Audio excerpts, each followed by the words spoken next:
नहमदुहु व नुसल्ली अला रसूलिहिल करीम अम्मा बाद अऊज़ु बिल्लाहि मिनश्शैतानिर रजीम बिस्मिल्लाहिर रहमानिर रहीम।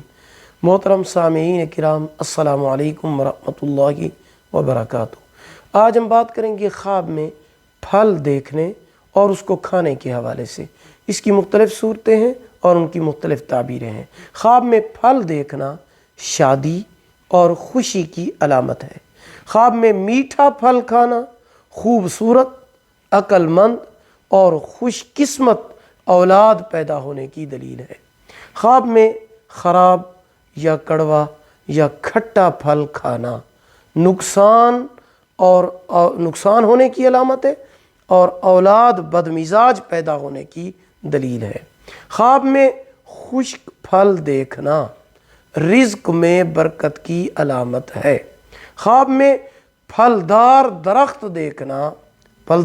दरख्त देखना आराम और राहत मिलने, खुशी और सुकून पाने की अलामत है। वीडियो को लाइक करें, सदका जारिया समझकर शेयर करें, चैनल को सब्सक्राइब करें, साथ लगे हुए घंटी के निशान पर क्लिक करके आल कर दें। अल्लाह पाक आपके हामी व नासिर हूँ। आखिर दावाना अनिल हम्दुलिल्लाहि रब्बिल आलमीन।